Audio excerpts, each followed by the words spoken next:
3 flying saucers were spotted on the moon during NASA's lunar landings, according to the bizarre claims of a former NASA contractor. In a video testimony, Donna Hare says the space agency covered up a series of UFO sightings that they codenamed Santa Claus. Hare claims she was told by numerous sources, which she does not name, about 3 UFOs that landed shortly after one of the moon landings. She does not specify when this took place, according to an article in Express. I walked into a restricted area of the photo lab where they developed film from the moon and other satellite pictures, Hare recalls in the video. A gentleman pointed my attention to one area of this mosaic. I believe they were satellite pictures, but I'm not sure. Hare describes seeing a round shadow at the correct angle with the sun shining on the trees in the picture. What I knew he meant was, it was a UFO, but he couldn't tell me, she explains. Not only is she accusing NASA of hiding UFOs from the public, she also told the world the agency has doctored and obscured thousands of photos. She went on record to state the agency erases anomalies from pictures before selling them to the public. During her time NASA, she was employed as an illustrator and photographic slide technician, and received many awards for her work. I was amazed that they had a protocol in place for getting rid of UFOs in pictures, says Hare, referring to the airbrushing.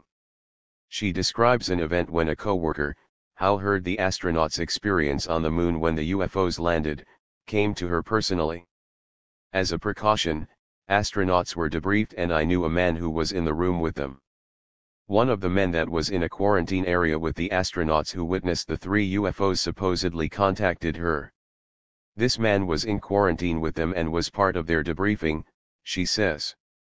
He said a lot of them talked about their experience of these crafts following them.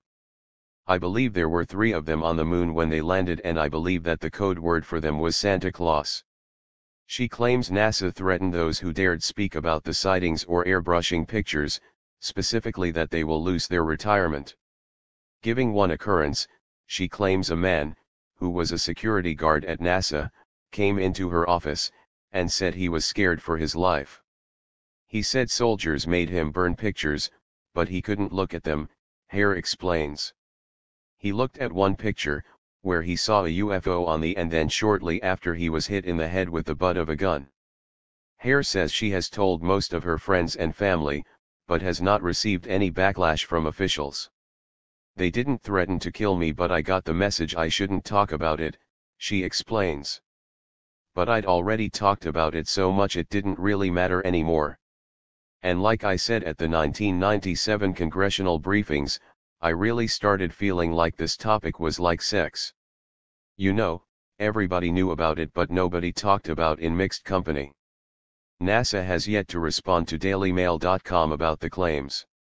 Hare isn't the only one claiming to have seen UFOs and NASA covering them up. Sergeant Carl Wolf, who worked for the Director of Intelligence at Headquarters Tactical Air Command, claims he also saw photos being altered to omit anomalies on the moon's surface. Wolf went to an area in the Langley Air Force Base, where he was given a reel of images to view. He claims he saw 35mm strips of film which were spliced together to make 18.5-inch x 11-inch mosaics of the lunar surface for release to the general public. An officer told him that there was a moon base, made by aliens, on the dark side of the moon and it was their job to airbrush them out.